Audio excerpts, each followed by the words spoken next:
महादेव, जिनके गले में वासुकी नाग, मस्तक पर चंद्रमा और शरीर के ऊपर चीता की खाल, और उनका इतना साधारण रूप और वो भी भस्म से ढका हुआ।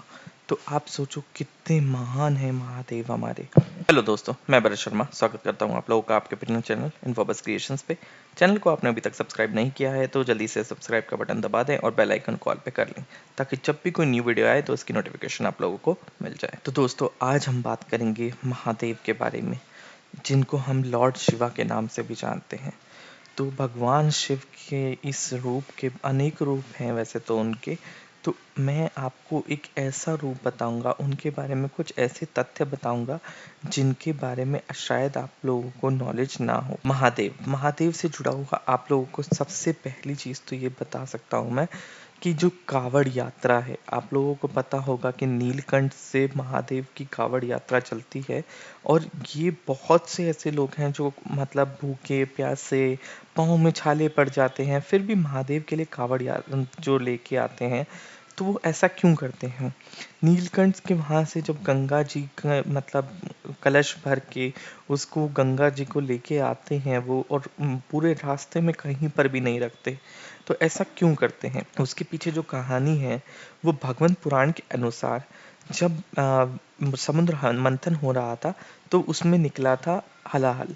हलाहल विष बहुत ही ज़्यादा खतरनाक था। अब देवी देवताओं में और राक्षसों में से किसी एक को तो वो पीना ही था।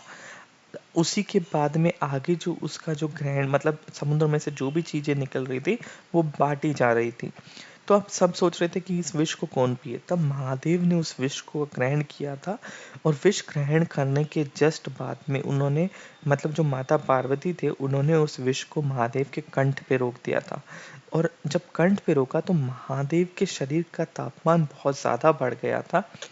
उसी तापमान के बढ़ने के बाद में उनको शीतल करने के लिए जो रावण है, उनके जो परम भक्त भी बोला जाते थे, उन्होंने क्या किया था, गंगा जी को लेके आए बहुत दूर से और उनके ऊपर गंगा जी का शीतल जल चढ़ाया, ताकि महादेव का जो शरीर का तापमान है वो सामान्य हो जाए।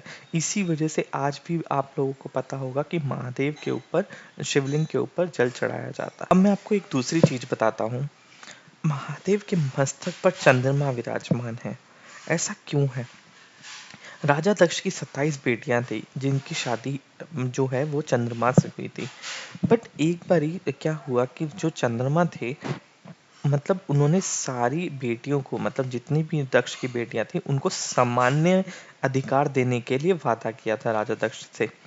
मगर जो चंद्रमा है वो सबसे ज़्यादा रोहिणी को पसंद किया करते थे। तो ये देखकर जो उनकी बाकी जो मतलब पत्नियां थी वो मतलब अपने पिता के पास में चली गईं और उन्होंने बोला कि चंद्रमा हम पे कम ध्यान देते हैं। अब उन्होंने अपने वचन में बोला था कि वो सब पे सामान्य ध्यान देंगे। तो दक्ष ने ये सुनकर चंद्रमा को श्राप दे दिया कि आप धीरे धीरे कम हो जाएंगे और एक समय ऐसा आएगा कि आप विलुप्त हो जाएंगे। अब ये सुनकर चंद्रमा बहुत ज़्यादा मतलब दुखी हो गए। उस चिंता के अंदर उन्होंने ब्रह्मा जी से निवेदन किया और ब्रह्मा जी से बोला कि आप मुझे कोई मतलब इसका उपाय बताएं कि मैं कैसे बच सकता हूँ। तो ब्रह्मा जी ने भगवान शिव की आराधना करने को कहा। उन्होंने भगवान शिव की एक शिवलिंग को बनाया और उसके बाद में भगवान शिव से आराधना की। भगवान शिव के जो मृत्युंजय जो जाप थे उन्होंने किए और भगवान शिव से बिल्कुल कंटिन्यूअस उन्होंने प्रार्थना की। जब बहुत समय के बाद में जब भगवान शिव उनकी प्रार्थना से खुश हुए, उनकी तपस्या से खुश हुए, तो उन्होंने उसको वरदान दिया कि आप लुप्त तो हो जाएँगे शाप के द्वारा, मगर मैं आपको ये वचन देता हूँ, आपको ये मतलब आशीर्वाद देता हूँ कि आप उसके बाद में पुनः वापस आ जाएँगे। तो इसी वजह से अगर आपने देखा होगा कि जो चंद्रमा है वो 15 दिन के अंदर वो धीरे धीरे घटने लगता है और अमावस्या पे पूरा लुप्त हो जाता है, मगर भगवान शिव के आशीर्वाद से ही वो दोबारा से ही भी दिखने लगता है। तो ये भी चंद्रमा को उन्होंने अपना आशीर्वाद दिया, अपना उनको चंद्रमा को वरदान दिया। अब आपने भगवान शिव का एक महाकाल रूप तो देखा ही होगा, जो बिल्कुल उनको आपने उज्जैन के अंदर एक मंदिर भी है भगवान शिव का, महाकालेश्वर मंदिर, जिनको भस्म से बिल्कुल भस्म आरती की जाती है उनकी। तो ऐसा क्यों है? भगवान शिव ने कहा है कि यही सत्य है कि इंसान रूपी जीवन सिर्फ़ और सिर्फ़ एक मिथ्या है। जो भी होता है वो बाद में अंत में उनका जो लास्ट जो चीज़ बचती है वो ही होती है। इसी वज़ह से जो भगवान शिव है वो भस्म को धारण करके रखते हैं। अब भगवान शिव के शरीर के ऊपर आपने एक चीज़ और भी देखी होगी, चीता की खाल, वो क्यों है? अब भगवान शिव जो थे वो बहुत ही ज़्यादा वैरागी रूप जीते थे, तो वैरागियों की तरह वो जंगलों में भटकते हुए घूमते थे। तो एक बारी ऐसे ही एक जंगल में वो भटकते हुए जा रहे थे, तो वहाँ पर बहुत सारे ऋषि-मुनि थे और उनकी पत्नियाँ थीं। तो जब भगवान शिव वहाँ से गुज़रने लगे तो जो ऋषि की पत्नियाँ हैं वो मोहित होने लगी भगवान शिव के ऊपर। यह देखकर सभी ऋषि-मुनि चिंता में आ गए। अब उन्होंने क्या किया, एक ऐसे बाघ को उन्होंने उत्पत्ति करी जो जिन्होंने जिसके ऊपर मतलब जिसने भगवान शिव के ऊपर एकदम से हमला कर दिया। भगवान शिव ने जैसे ही बाघ को देखा तो बाघ को उन्होंने बिल्कुल मार दिया और बाघ का जो शरीर का जो खाल थी उसको अपने ऊपर ओढ़ लिया। तो जब सब ऋषि मुनियों ने उनको वैरागी को देखा तो उनको समझ में आ गया कि ये कोई मतलब कोई साधारण मनुष्य नहीं है, ये भगवान भोलेनाथ का रूप है। तो इसी वजह से उन्होंने क्षमा भी मांगी और उन्होंने फिर भगवान शिव ने उस ही खाल को अपने शरीर पे ओढ़ा और वहां पर तपस्या करने लगे। तो ये भी उनके ऊपर का एक बहुत बड़ी जो उनके पीछे की कहानी है, ये शिव पुराण में आपको बिल्कुल मिलेगी। अब भगवान शिव से जुड़ा हुआ रुद्राक्ष तो आप लोगों को पता ही होगा वो क्या है। वैसे तो रुद्राक्ष को आपने देखा होगा कि वो पेड़ पे उगता है, तो वो फलस्वरूप पेड़ से आप निकाल सकते हो, मगर वो पेड़ बना कैसे?